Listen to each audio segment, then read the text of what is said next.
Alright, what's up? And naka-receive na tayo ng confirmation from Fridcon Service Center na pwede na nating i-pick up yung units natin. Dalawa yun eh. Ngayon, so na-report ko siya 2 days ago. And then naka-receive tayo ng confirmation na pwede nang i-pick up today. So 2 days. At ang verdict nila is may issue talaga yung unit, defective yung unit, so i-replace nila. So yung makukuha natin is replacement unit. So thankfully hindi siya repair. Yan, so in fairness kay Fridcon,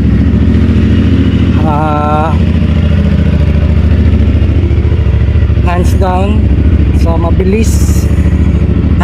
mabilis na resolution. Okay, medyo frustrating talaga yung nangyari, pero at least diba mabilis yung ano nila. Pagka nantay ako ng 2 days, pero at least replacement na yun, hindi siya repair. So ngayon punta tayo ng Motoben para kunin yung units at matest na rin for sure.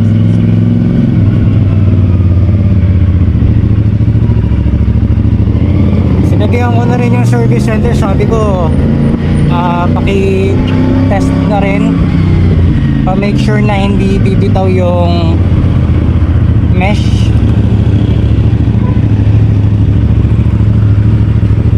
So ayun, hopefully ginawa nila, pero i-double check ko pa rin mamaya. Hindi ko na dinala yung helmet ni Mrs. kasi actually magbibigit pa ako sa likod ko. Doon na lang namin pwede na ma-test yun kahit hindi nakakabit sa helmet ko. So yan, sana resolve lahat issues. Hindi nabibitaw yung mesh connection, at the same time working ng maayos na yung music sharing while talking.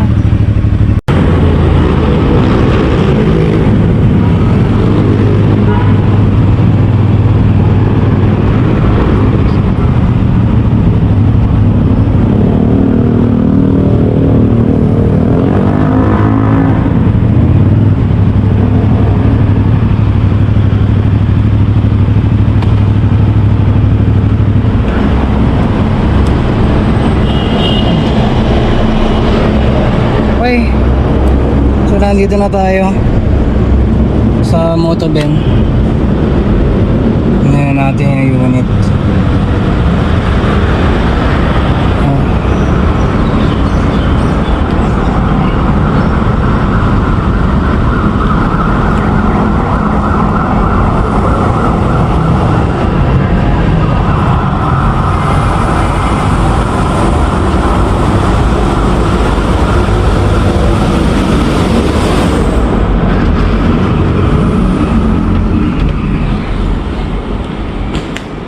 Helmet. Yes po. Okay, mag-pick up ng unit. Sara na ako sir nung Oo.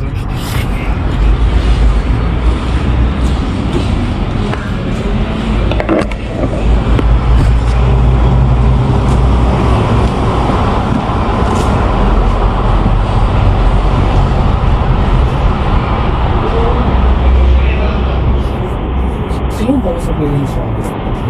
dalawa to sir. Check us po.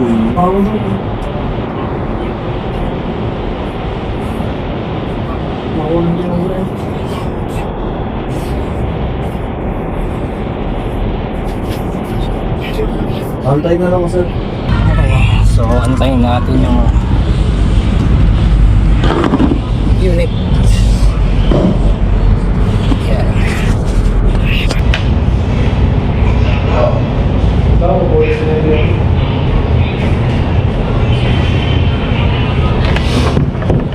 Okay na to sir, na-test na. Yes po, na-test na po yan.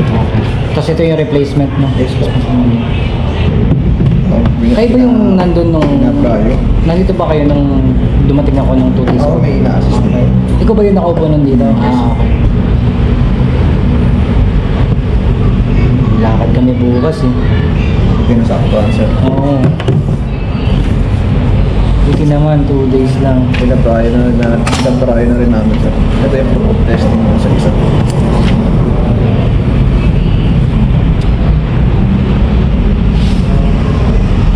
Discharging indicator lights, Bluetooth pairing, Intercom connection, Ethernet speakers. Tsaka tinest din namin to, pinag-connect din namin sa ibang unit ng Express. Itong bagong replacement mo. Pinag-connect namin silang dalawa tapos pinag-connect din namin sa iba. Hindi naman na ano. Wala. Gano'n yung katagal tinest? Hindi ako kaabot doon. Buong araw.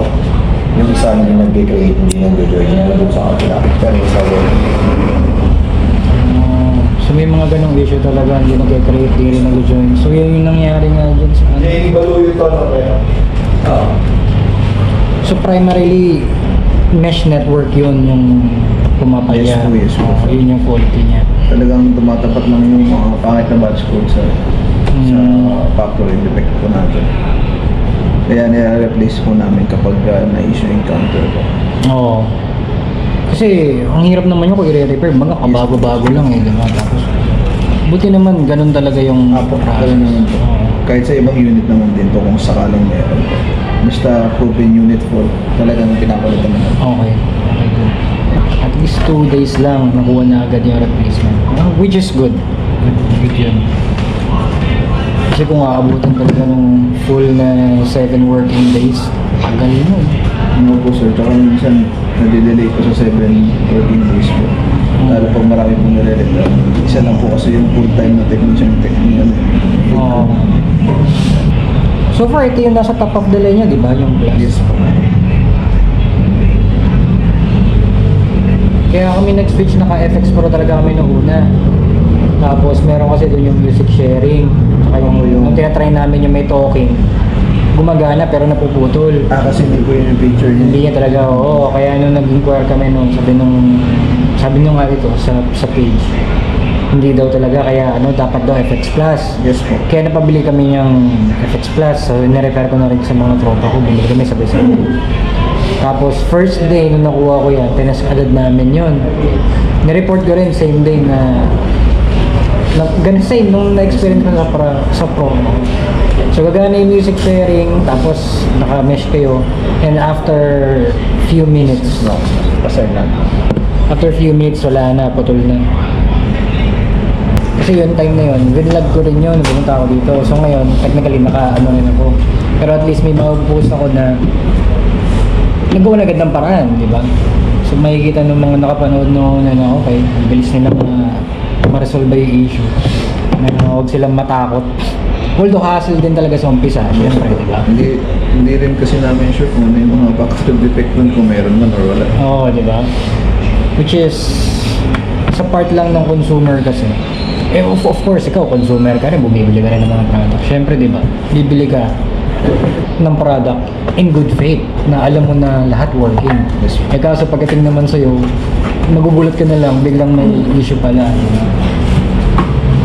Video ko lang din para may proof ako na ano.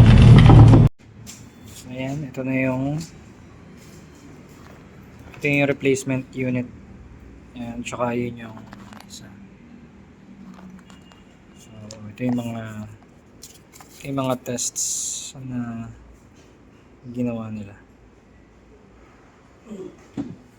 Opo sir, yung sa isa. So, ito yung sa isa daw. Ito sir, power adapter nito. Okay, andyan na. Ano ko na naman na dyan. Okay. Tapos yung speakers niya, ayun, nandun.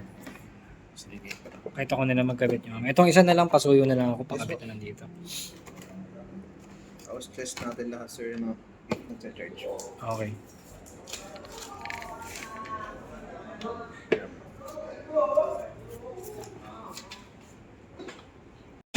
Kumakarga po siya tapos red light indicator. Okay.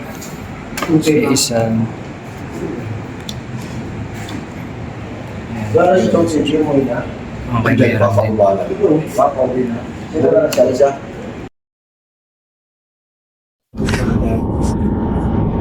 All good. Sir, thank you ah. Ay, salamat. Thank you. Uwi na tayo. Let's go.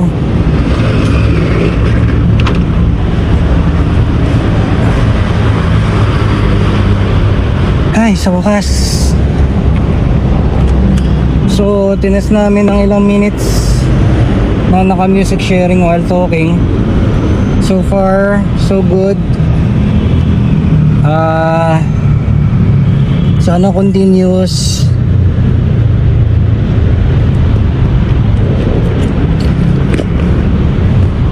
Sana continuous yung ano niya, yung sagganan niya. So yan, makakapag sound trip na kami uli ni Mrs.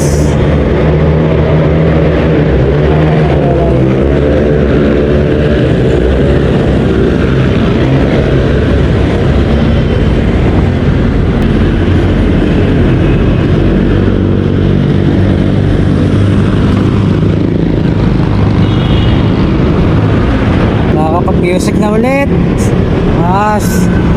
May sounds na uli yung road trip. Ano? Anong channel niyo po? YK Adventures. Ito, wait lang. Ito sir. Ay, switch ng account. Wait lang.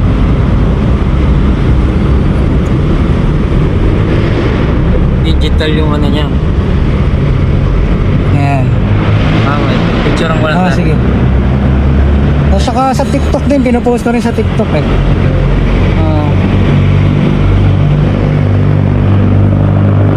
Ano sabi sa inyo sir? Iwan? Iiwan nyo din yung unit nyo? Yung sa akin, iniwan ko. Sana makuha mo rin agad yung sa'yo. Issue pala talaga ng ano. Gulat nga ako. Sabi ko, parehas tayo na nangyari ah. Bossing, Sige sir.